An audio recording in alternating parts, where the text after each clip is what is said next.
Here comes Bod.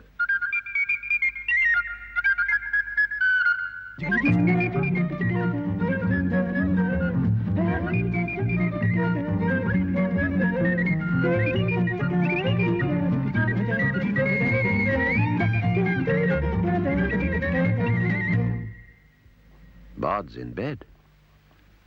He's having a dream.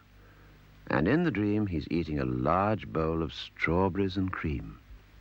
Next morning, he can think of nothing but strawberries and cream.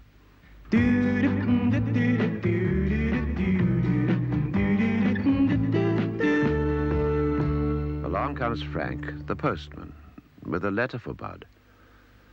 "Morning, Bod," says Frank.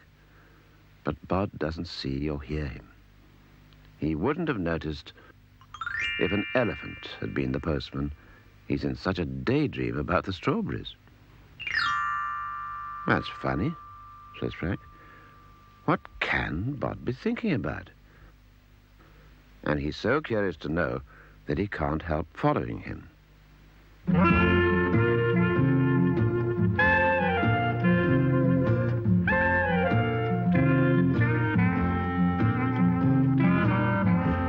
They come to Farmer Barleymow. "Morning," says Barleymow. But they walk past without answering him.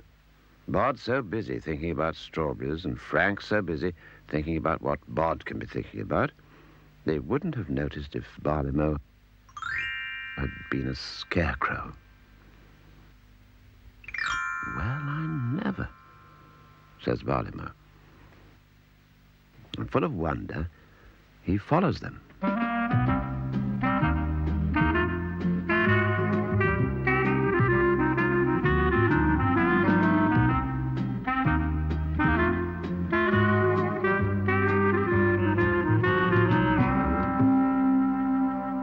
"Good morning, everybody," says Aunt Flo. But they're all so busy with their own thoughts that they walk past without answering her. They wouldn't have noticed her if she had been standing on her head. "What can they be up to?" says Aunt Flo.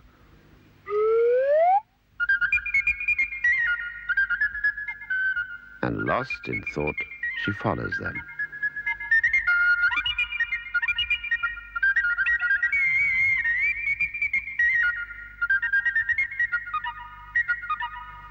By and by, they come to a hole in the ground. Bod doesn't see it. He's still dreaming of strawberries. Frank is so busy thinking about what Bod can be thinking about that he doesn't even notice that Bod has disappeared. He, too, walks into the hole. And Barleymow is so busy thinking about what Bod and Frank can be thinking about that he doesn't see the hole either. Nor does Aunt Flo.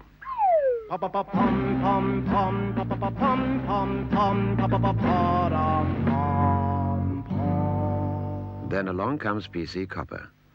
He sees the hole. "That's a dangerous hole," he says. "Someone might fall down that." So he puts up signs saying, "Danger, stop," and directs people away from the hole. Suddenly, he hears voices coming from the hole. "Hello, hello," he says, shining his torch. "Anybody down there?" "Yes," says Bod. "And guess what we found down here?" "Oh, dear. "I give up," says P.C. Copper. "An enormous bowl of strawberries and cream, just like I dreamt about. Come and join us." "I can't join you," says P.C. Copper. "And I can't eat on duty. But save a strawberry for me, and I'll pop it under my helmet to eat later on."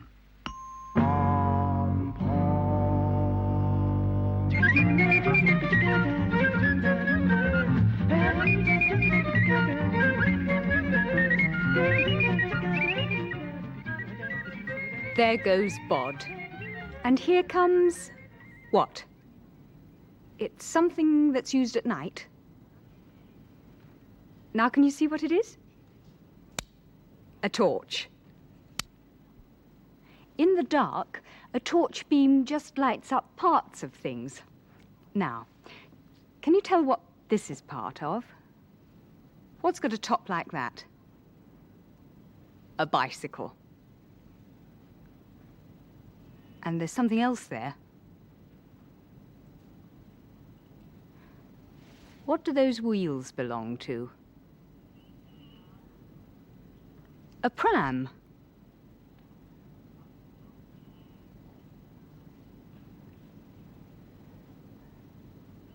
What's that? Are those ears? It's a cat.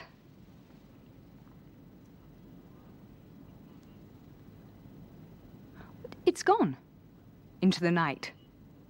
Can you see anything else? Ears and whiskers. A mouse.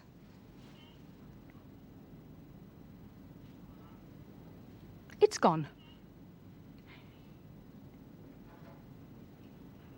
Into its hole. Hole is house to a mouse, and home sweet home to a vole.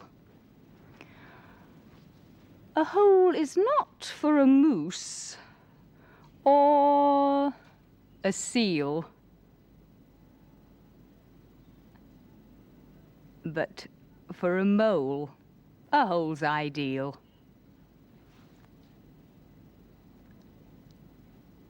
Hole is den to a fox, and burrow to a rabbit.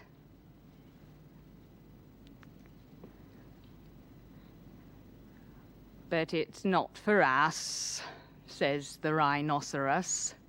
We've never got into the habit. Hole is home for a shrew, and set for a badger too. But for larger mammals, like giraffes or camels, a hole just won't do. 1, 2, 3 holes in the middle of the road. 3 round holes in the middle of the road. 3 round holes in the middle of the road. But if one large lorry should empty in its load, there'd be 2 round holes in the middle of the road. 2 round holes in the middle of the road. But if one large lorry should empty in its load,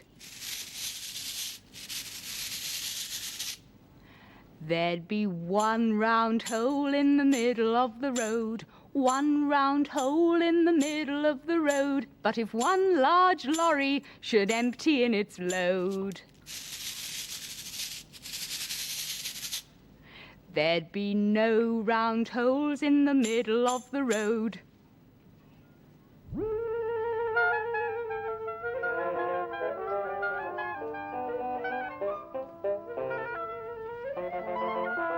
Alberto Frog and his amazing animal band were practicing for a concert when a carrier pigeon fluttered down with a note for Alberto.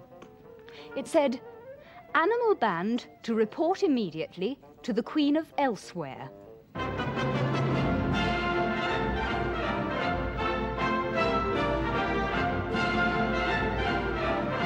animal band in no time at all were on a boat on the high seas going to Elsewhere. When they arrived, the Queen told them the sad story of the King of Elsewhere. "He just can't sleep at night," she said, "which is bad enough. But what's worse is that he takes it out on everybody else. First he wakes me up,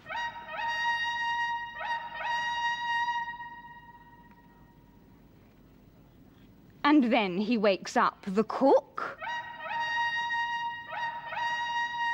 He wakes up the soldiers. He even wakes up the cows. Now, Alberto," said the Queen, "I've heard a lot about your music. Perhaps when he goes to bed at night, you could play him something to send him to sleep." Alberto knew the very thing. And that night the animal band played the king a lullaby.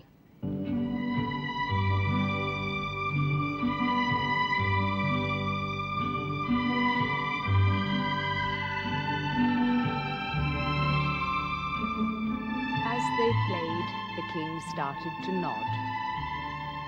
He continued to nod. His crown fell, and he fell asleep.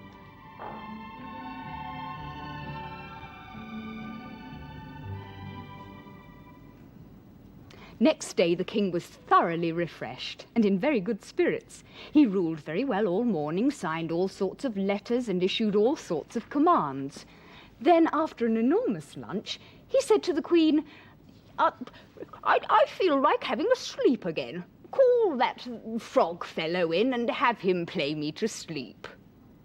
The Queen was worried that if the king slept for long in the day, it would spoil his sleep at night. So she said to Alberto, play him something to give him 40 winks, but no more. I know the very thing, said Alberto. Listen.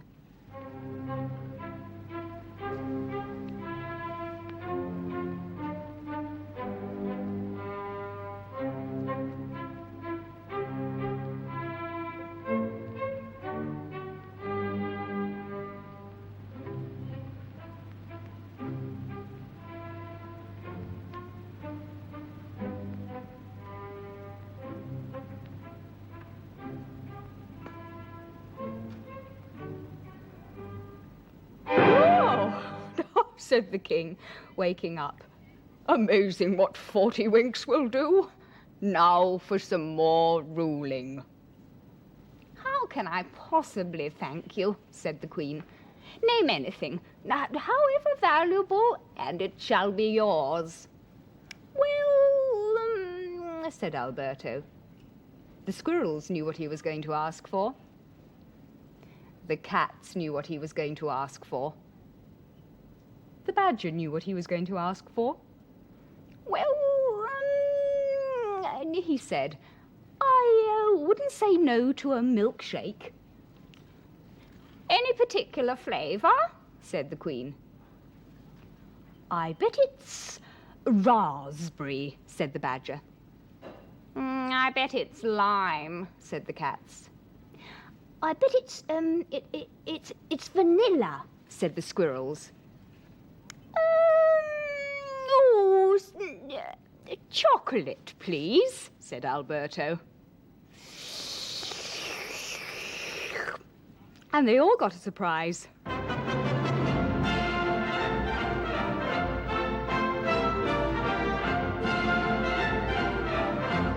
There goes the animal band. And here comes... Do you remember? PC Copper. Another copper, Snap.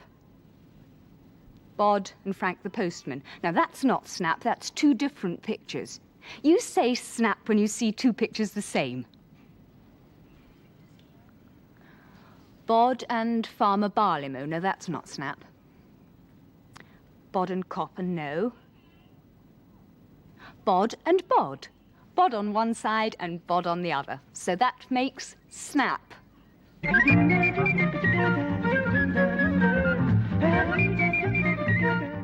There goes Bod and his friends. But he'll be back.